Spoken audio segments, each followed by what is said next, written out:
ওয়াইদ ক্বালা ইব্রাহিম, স্মরণ করো সেই সময়ের কথা যখন ইব্রাহিম বলেছিল, রব্বি আরিনি, হে রব আমাকে দেখাও, কাইফা তুহিল মাউতা, কাইফা কিভাবে, তুহিল মাউতা তুমি মৃত্যুকে জীবন দান করো, আল্লাহ আমাকে একটু দেখাও। আল্লাহ বলছেন স্মরণ করো সেই সময়ের কথা যখন আমার ইব্রাহিম বলেছিল, রব্বি আরিনি, হে রব আমাকে দেখাও, কাইফা তুহিল মাউতা কিভাবে তুমি মৃত্যুকে জীবিত করো। ক্বালা আওয়ালাম তুমিন, আল্লাহ উত্তর দিলেন, আওয়ালাম তুমিন, তুমি কি বিশ্বাস করো না? হে আমার খলিল, হে ইব্রাহিম, তুমি কি বিশ্বাস হয় না তোমার আমি মৃত্যুকে জীবিত করতে পারি? ক্বালা বালা, ইব্রাহিম আলাইহিস সালাম উত্তরে বললেন, অবশ্যই আল্লাহ বিশ্বাস হয়, ওয়ালাকিন লিয়াতমাইন্না কলবি, কিন্তু আমার অন্তরের একটা প্রশান্তি দরকার। আল্লাহ আমি এটা সচক্ষে দেখে আমার অন্তরে একটা প্রশান্তি আসবে। আউযু বিল্লাহি মিনাশ শাইতানির রাজীম, বিসমিল্লাহির রাহমানির রাহিম। ওয়াইদ ক্বালা ইব্রাহিম রব্বি আরিনি কাইফা তুহিল মাউতা ক্বালা আওয়ালাম তুমিন ক্বালা বালা ওয়ালাকিন লিয়াতমাইন্না কলবি। আমরা আজকে আলোচনা করব ইব্রাহিম আলাইহিস সালাম আল্লাহ তাআলার সাথে যে আবদার করছিলেন যে আল্লাহ তুমি মৃত্যুকে কিভাবে জীবিত করো সেটা আমাকে দেখাও, সেই ব্যাপারে আল্লাহ তাআলা এখানে বলছিলেন, সেটা আমরা আলোচনা করব। গতকালকে আলোচনা পর্বে ছিল নমরুদ, সে দাবি করছিল তিনিও জীবন দিতে পারেন, মৃত্যু দিতে পারেন। এরপরে যখন ইব্রাহিম আলাইহিস সালাম কথা ঘুরাই বলছেন যে আল্লাহ তাআলা সূর্য পূর্ব দিকটা উঠান, পশ্চিম দিকে অস্ত নেন, তুমি পারলে পশ্চিম দিক থেকে উঠাও, তখন কি করছে নমরুদ? কিং কর্তব্য বিমূঢ় হয়ে গেছে, হতবিম্ব হয়ে গেছে। তা ওখান থেকে আসার পরে ইব্রাহিম আলাইহিস সালামের মনে জাগলো যে না, নমরুদ তো একটা, সে আপনার নাটক করলো একটা, যে জীবন দিতে পারে, মৃত্যু দিতে পারে, আল্লাহ তুমি কিভাবে জীবন দাও, মৃত্যু দাও, আমি একটু দেখতে চাই। সেই কথাটা আল্লাহ এখানে তুলে ধরছেন। আল্লাহ বলছেন, ওয়াইদ ক্বালা ইব্রাহিম, স্মরণ করো সেই সময়ের কথা যখন ইব্রাহিম বলেছিল, রব্বি আরিনি, হে রব আমাকে দেখাও, কাইফা তুহিল মাউতা, কাইফা কিভাবে, তুহিল মাউতা তুমি মৃত্যুকে জীবন দান করো, আল্লাহ আমাকে একটু দেখাও। আল্লাহ বলছেন স্মরণ করো সেই সময়ের কথা যখন আমার ইব্রাহিম বলেছিল, রব্বি আরিনি, হে রব আমাকে দেখাও, কাইফা তুহিল মাউতা কিভাবে তুমি মৃত্যুকে জীবিত করো। ক্বালা আওয়ালাম তুমিন, আল্লাহ উত্তর দিলেন, আওয়ালাম তুমিন, তুমি কি বিশ্বাস করো না? হে আমার খলিল, হে ইব্রাহিম, তুমি কি বিশ্বাস হয় না তোমার আমি মৃত্যুকে জীবিত করতে পারি? ক্বালা বালা, ইব্রাহিম আলাইহিস সালাম উত্তরে বললেন, অবশ্যই আল্লাহ বিশ্বাস হয়, ওয়ালাকিন লিয়াতমাইন্না কলবি, কিন্তু আমার অন্তরের একটা প্রশান্তি দরকার। আল্লাহ আমি এটা সচক্ষে দেখে আমার অন্তরে একটা প্রশান্তি আসবে, আমার এক ভালো লাগবে, আল্লাহ আমি সচক্ষে দেখতে চাই। কত সুন্দর উত্তর দিচ্ছেন, তাই না? উত্তরটাও খুব সুন্দর দিচ্ছেন, আল্লাহ অবশ্যই বিশ্বাস করি, কিন্তু আমার অন্তরে প্রশান্তি দরকার আছে। ক্বালা ফাখুয আরবাআতাম মিনাত তায়র, আল্লাহ উত্তরে বললেন, ফাখুয নাও আরবাআতাম মিনাত তায়র, তিন প্রকারের পাখি, চার প্রকারের পাখি, ফাখুয আরবাআতাম মিনাত তায়র, চার প্রকারের পাখি নাও, কবুতর নাও, এরকম চারটে প্রকার, মুরগি আছে, ময়ূর আছে, কাক আছে, কোন কোন বর্ণনায় অন্য প্রাণীর, অন্য পাখির নাম আছে, চার ধরনের পাখি নাও। ফাখুয আরবাআতাম মিনাত তায়র, চার প্রকারের পাখি নাও, ফাসুরহুন্না ইলাইক, এরপর তুমি এইটাকে পোষ মানাও, এই পাখিগুলো পালো। পোষ মানলে হবে কি, তুমি তাদেরকে চিনবা, পাখিগুলো তোমাকে চিনবে। সুম্মা জাআল আলা কুল্লি জাবালিন মিনহুন্না জুজআ, সুম্মা জাআল, এরপর রাখো যে, আলা কুল্লি জাবালিন, প্রত্যেকটা পাহাড়ে যাও, রাখো, মিনহুন্না জুজআ, এই পাখিগুলার টুকরো টুকরো অংশগুলো, মানে তুমি পাখিগুলা পালো, এবং পাখিগুলা যখন পোষ মানার সময় হবে, যে ডাকলি আসে, তখন পাখিগুলারে জবাই করো, জবাই করে টুকরো টুকরো করে মিক্সার করো, এক জায়গায় মিক্সার করে, ছোট ছোট অংশ মিক্সার করলে তো কোন পাখির কোন অংশ আর ঠিক থাকলো না। এবার আল্লাহ বললেন, এরপরে এই টুকরো টুকরো অংশগুলা বিভিন্ন পাহাড়ে রেখে দাও, মিক্সার করা অংশগুলা। সুম্মা দুহুন্না, এরপর তুমি ডাক দাও এই পাখিগুলা, ইয়াতিনাকা সাইয়া, এটা খুব দ্রুত তোমার কাছে দৌড়ে চলে আসবে। যে সুম্মা দুহুন্না, এরপরে তুমি নিজে নিজে ডাকো, নাম ধরে ধরে, কারণ তুমি পোষ মানাইছো। তোমার ডাক সে শুনবে, ইয়াতিনাকা সাইয়া, খুব দ্রুত তোমার কাছে চলে আসবে, ইয়াতিনাকা তোমার কাছে চলে আসবে, সাইয়া দৌড়ে চলে আসবে। মানে তুমি ডাক দাও, দেখো কত দ্রুত চলে আসে। এবার ইব্রাহিম আলাইহিস সালাম তিনি এই পাখিগুলারে জবাই করলেন, টুকরো টুকরো করলেন, সবগুলা মিক্সার করলেন, মিক্সার করে বিভিন্ন পাহাড়ে, 7টার মতো পাহাড়ে এই অংশ অংশ রেখে দিলেন। আর মাথাগুলা কোনো কোনো বর্ণনায় আমি তাফসীরে দেখলাম মাথাগুলা নিজের কাছে রাখছেন। এরপরে ডাক দিচ্ছেন নাম ধরে ধরে, মুহূর্তের মধ্যে এই পাখির অংশগুলা জোড়া লেগে লেগে লেগে লেগে তার সামনে এসে হাজির হয়ে গেছে। ওয়ালাম, আর তুমি জেনে রাখো, আল্লাহ আজিজুন হাকিম, নিশ্চয়ই আল্লাহ তাআলা পরাক্রমশালী, প্রজ্ঞাময়। তুমি আল্লাহ তাআলার ক্ষমতা দেখো, প্রজ্ঞাময়। সব হাকিম ব্যবহার করছেন সব জায়গায়, আল্লাহ বিজ্ঞানময়। আমাদের যত আবিষ্কার করে কারা, যারা বৈজ্ঞানিক, তারা আবিষ্কার করে। এই হাকিম মানে প্রজ্ঞা, প্রজ্ঞা না থাকলে কিন্তু কিছু আবিষ্কার করা যায় না, তাই না? আল্লাহ বলছেন যত জায়গায় কারিগর, সুনিপুণ কারিগরের কথা আসছে কোরআনে, সব জায়গায় দেখবেন হাকিম শব্দ আসছে। যেখানে ক্ষমতার কথা আসছে ওখানে আজিজ আসছে, নালে কুল্লি শাইইন কদির আসছে। এইভাবে গুণাবলীর সাথে আল্লাহ তাআলা ঘটনার মিল রেখে রেখে আল্লাহর গুণগুলা ব্যবহার করছেন।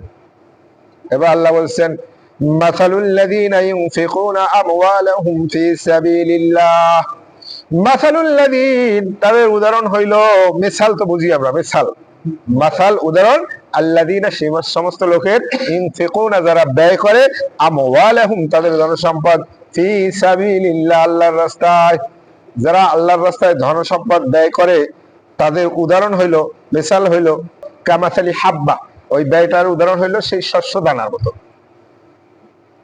আম্বাতাত সাবআ সানাবিলা, ওই শস্য দানার থেকে কয়টা, 7টা আপনার শীষ গজাইলো। একটা ধান বা গম বপন করলে 7টা শীষ হইল। ফি কুল্লি সুম্বুলাতিন মিয়াতু হাব্বা, আল্লাহ বললেন প্রত্যেকটা শীষে আবার 100টা করে দানা হইলো। তাহলে কি হইলো, একটা বীজ বপন করলো, 7টা হইলো, 7টার মাথায় আবার 100টা করে কয়টা হইলো, 700। আল্লাহ বলছেন যারা আল্লাহর রাস্তায় ব্যয় করে, তারা 1 টাকা ব্যয় করলে এরকম 700 গুণ হয়। কত গুণ বেশি। আল্লাহ শুধু এটাই বলেন নাই, আল্লাহু ইউদাইফু লিমান ইয়াশা, শুধু এটাই না, আল্লাহ যাকে চাবেন বহু গুণে বৃদ্ধি করবেন। কত গুণ এটা আল্লাহ বলেন নাই। মানে আপনাকে মাফ করতে যতটা দরকার হবে, আপনার পাল্লা ভারী করতে যতটা দরকার হবে, অতটা আল্লাহ দিবেন। ইন তাকু হাসানা, আল্লাহ বলছেন যদি আল্লাহ কোন একটা সৎকর্ম পান, তাহলে ওইটাকে আল্লাহ বৃদ্ধি করতে থাকেন। নবী করিম সাল্লাল্লাহু আলাইহি সাল্লাম বলছেন, যেভাবে তোমরা উট, তারপরে ভেড়া পালো, পাওয়ার পরে এটা যেন বংশ বিস্তার করে, আল্লাহ যদি আল্লাহ সন্তুষ্টির উদ্দেশ্যে কোনো দান সৎকর্ম পান, ওইটাকে আল্লাহ তাআলা এরকম বৃদ্ধি করতে থাকেন। আল্লাহ বলছেন শুধু এই 700 গুণই না, আল্লাহু ইউদাইফু লিমান ইয়াশা, আল্লাহ যাকে ইচ্ছা তাকে আরো বেশি বেশি গুণ বৃদ্ধি করে দেন। আল্লাহু ওয়াসিউন আলিম, আল্লাহু, আর আল্লাহ হইলেন ওয়াসিউন, প্রাচুর্যের অধিকারী, বিশাল দিলের অধিকারী, প্রাচুর্যের অধিকারী, আলিম, সবকিছু জানেন। আমাদের মতো সংকীর্ণ হৃদয়ের অধিকারী না। আমরা দানের সময় দিলেও খুব কষ্ট করে দেই, ভালোটা নিজের কাছে রেখে দিতে চাই। আর আল্লাহ বলছেন আমি সংকীর্ণ মনের না, আমি হলাম প্রাচুর্যের অধিকারী, ওয়াসিউন, দারাজ দিলের অধিকারী। এই জন্য 1 গুণ রে 700 গুণ, তার চেয়েও কয়েকশো গুণ বাড়াই দেব। আলিম, আর আমি জানি, কারণ আপনি কি হিসাবে দানটা করছেন, এই জন্য আল্লাহ সেটা জানে। জানার কারণে ওই অনুযায়ী তার সম্পদ বৃদ্ধি পাবে, সবের পরিমাণ বৃদ্ধি পাবে। এবার আল্লাহ বলছেন আল্লাযীনা ইউনফিকুনা আমওয়ালাহুম, যারা দান করে, সেটা কারা হবে, যারা দান করে ফি সাবিলিল্লাহ আল্লাহর রাস্তায়, সুম্মা লা ইউতবিউন মা আনফাকু মান্নান ওয়ালা আযা, সুম্মা লা ইউতবিউন, এরপর বরবাদ করে না তাদের দান, মা আনফাকু যা দান করছে, মান্নান ওয়ালা আযা, কষ্ট দিয়া বা খোটা দিয়া। আল্লাহ বলছেন এইরকম বৃদ্ধি তাদের করব যারা দান করার পরে মানুষকে খোটা দিয়া বা কষ্ট, খোটা দিয়া, মান্নাউ ওয়ালা আযা, খোটা দিয়া বা কষ্ট দেয় না। বলে না যে তোরে এত টাকা দান করলাম আর এখন একটা ব্যাগ নিতে বলছি, নিচ্ছ না। তোর বাবা যখন ছোট ছিল আমাদের সংসারের সম্পদ দিয়া তোর বাবা চলছে, তোদের পড়াশোনা করাইছে, আর এখন তোরা আমাদের সামনে বড়ভাবে গড়ো। এই যে খোটা দেওয়া, খোটাটা দেওয়ার সাথে সাথে ওর অন্তরে একটা ধাক্কা মারলো। বা তুই যখন ছোট ছিলি তখন তোদের পড়াশোনার জন্য আমি এই করছি সেই করছি করে না। বিশেষ করে গ্রাম অঞ্চলে মহিলারা যখন একজন আরেকজনের সাথে ঝগড়া লাগে তখন এই সব খোঁটাগুলা বেশি দেয়। আল্লাহ বলছেন যে এই যে সবের কথা আমি বললাম এটা তারা পাবে যারা দান করার পরে মানুষকে খোঁটাও দেয় না, কষ্ট দেয় না, তারা পাবে। লাহুম আজরুহুম ইনদা রাব্বিহিম, লাহুম তাদের আজরুহুম পুরস্কার রয়েছে, ইনদা রাব্বিহিম তাদের রবের কাছে, স্বয়ং আল্লাহ তাআলা তাদের পুরস্কৃত করবেন। ওয়ালা খাউফুন আলাইহিম তাদের কোনো ভয় নাই, ওয়ালা হুম ইয়াহজানুন আর তাদের কোনো চিন্তাও নাই যেদিন কিয়ামতের মাঠে ভয়াবহ অবস্থা হবে। ছেলেকে বাবা চিনবে না, ছেলে মাকে চিনবে না, ভাইকে চিনবে না, স্ত্রীকে চিনবে না, সন্তানাদিকে চিনবে না।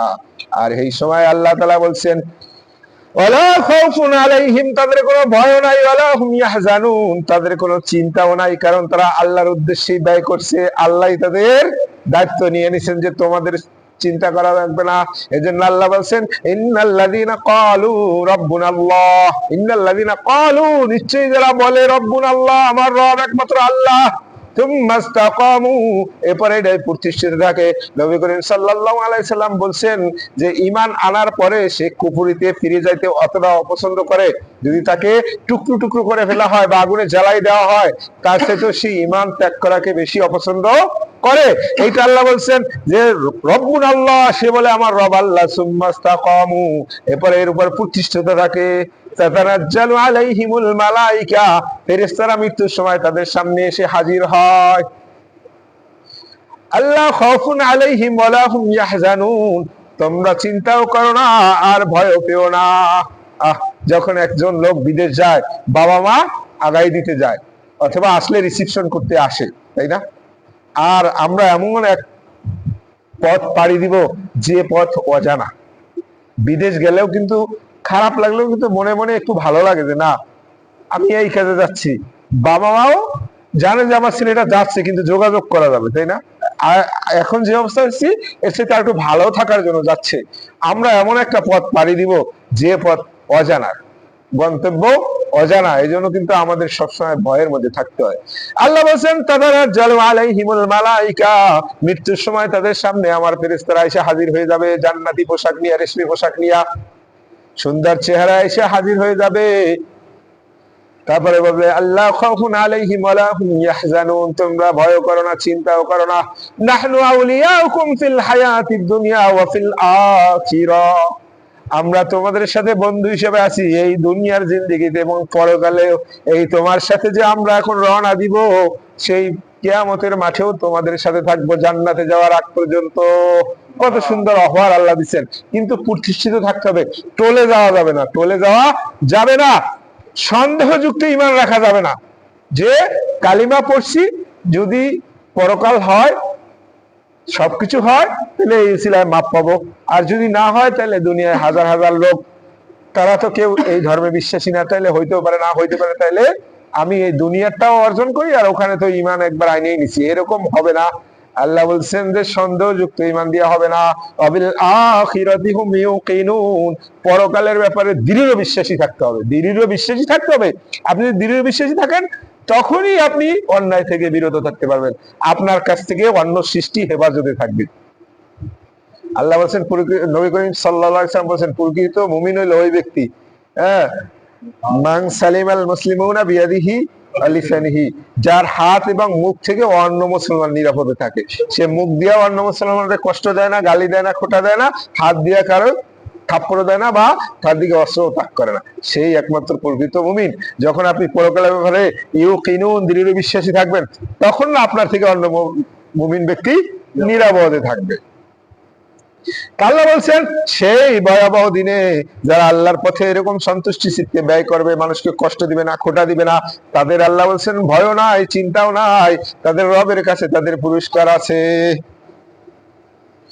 আল্লাহ বলছেন কাউলুম মারুফ সুন্দর কথা বলা, ওয়া মাগফিরা এবং ক্ষমা করে দেওয়া, খায়রুম মিন সাদাকা ওই দানের চাইতে উত্তম, ইয়াতবাউহা আদা যে দান করে খোঁটা দেওয়া হয়, কষ্ট দেওয়া হয়।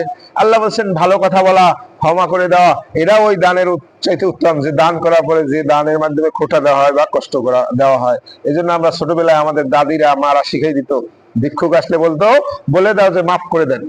দেখেন এটা কোন জায়গা থেকে আসছে, এটা কিন্তু এমনি এমনি আসে নাই। আমি ছোটবেলায় ভাবতাম এইটা বলে কেন যে মাফ করে দেন, আসছে যে বাবা কিছু দাও, ঘর থেকে দাদি বা মা শিখে দিতে, বলে দাও যে আজকে মাফ করেন। কিন্তু কোরআন থেকে আসছে, আল্লাহ বলছেন উত্তম কথা বলা, ক্ষমা করে দেওয়া ওই দানের চাইতে উত্তম যে দান করে মানুষকে কষ্ট দেওয়া হয়। আল্লাহু গনিয়ুন হালিম, কারণ আল্লাহ হলেন অমুখাপেক্ষী এবং চরম ধৈর্যশীল। তুমি যে এই অন্যায়টা করছো, দান করার পরে তারা খোটা দিছো, কারণ সম্পদ তো তোমার না, সম্পদ আল্লাহ তোমাকে দিচ্ছেন। আল্লাহ সবসময় বলছেন অবিম্মা রাযাকনাহুম ইউনফিকুন, আমি যে দান করছি সে থেকে তারা কি করে, ব্যয় করে। আমি যে রিজিক দিছি তার থেকে তোমরা ব্যয় করো। আল্লাহ বলছেন আমি সবাইকে যদি প্রাচুর্যের অধিকারী বানাই দিতাম তাহলে দুনিয়ায় বিপর্যয় সৃষ্টি হইতো। আমি এরকম করে উঁচু নিচু করে দিছি যাতে একজনে একজনের কাছ থেকে উপকার লাভ করতে পারো এবং কে ধৈর্য ধরতে পারো, আমি সেটা পরীক্ষা করার জন্য। এই জন্য আপনি আপনার কাছে সে টাকা চাইলো, দান চাইলো, আপনি তাকে কষ্ট দিলেন। আল্লাহ বললেন তোমার এই দান মুখাপেক্ষী আমি না, গনিয়ুন, আল্লাহ এখানে ব্যবহার করছে না, আমি আল্লাহ অমুখাপেক্ষী, তোমার এই দান আমার কোনো দরকার নাই। এবার আল্লাহ বলছেন ইয়া আইয়ুহাল্লাযীনা আমানু, হে ঈমানদারগণ, লা তুবতিলু, তোমরা বাতিল করে দিও না, সাদাকাতিকুম, তোমাদের দানগুলা, তোমরা যে আল্লাহর রাস্তায় দান করো এটা বাতিল করে দিও না, বিল মান্নি ওয়াল আযা, খোটা দিয়া বা কষ্ট দিয়া। তোমরা যে আল্লাহর রাস্তায় দান করছো এর বিনিময়ে যে নেকি হয়েছে, যেটুকু প্রাপ্য হয়েছে, এইটা আবার খোটা দিয়া পরবর্তীতে এবং কষ্ট দিয়া এটা নষ্ট করে দিও না।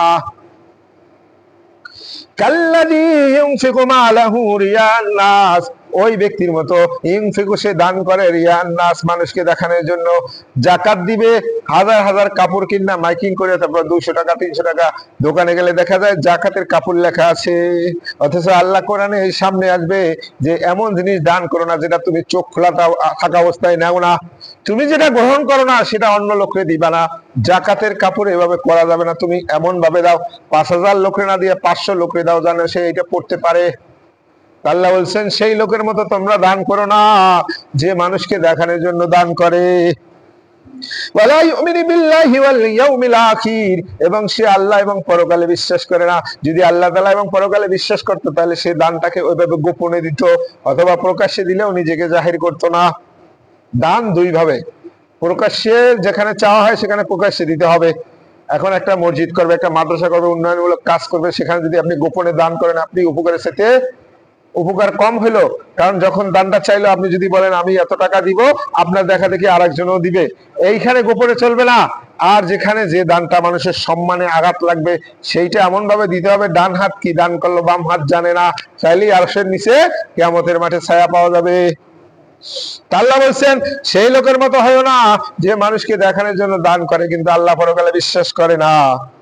ফামাসালুহু, আল্লাহ এই দানের উদাহরণ দিবেন কামাসালি সফওয়ানিন আলাইহি তুরাব, কামাসালি সফওয়ান, সেই পাথরের খণ্ডের মতো, আলাইহি তুরাব, যার উপরে মাটি পড়ছে, মাটির প্রলেপ পড়ছে। শুধু পাথরের উপরে কিন্তু কিছু জন্মায় না, মাটি যদি ওটার উপরে জন্মে তখন ওইটার উপরে আপনার চারা গজাবে, এটা ফসল দিবে, মানে এখানে জীবন হবে, তাই না, এটা লাভ হবে।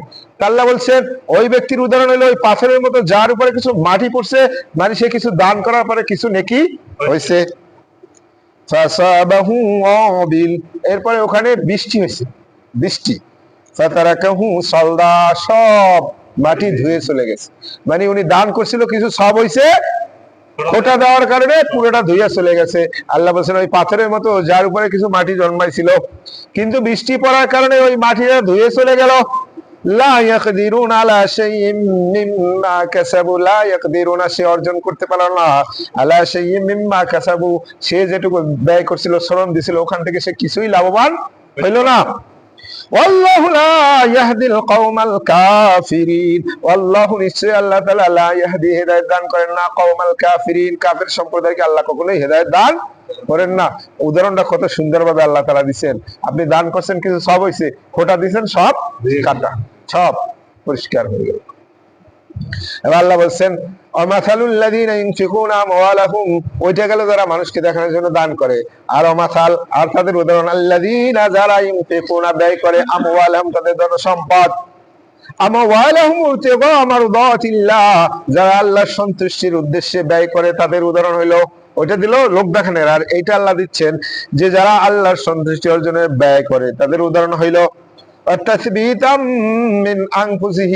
আল্লাহর সন্তুষ্টি এবং নিজের অন্তরের দৃঢ়তার জন্য।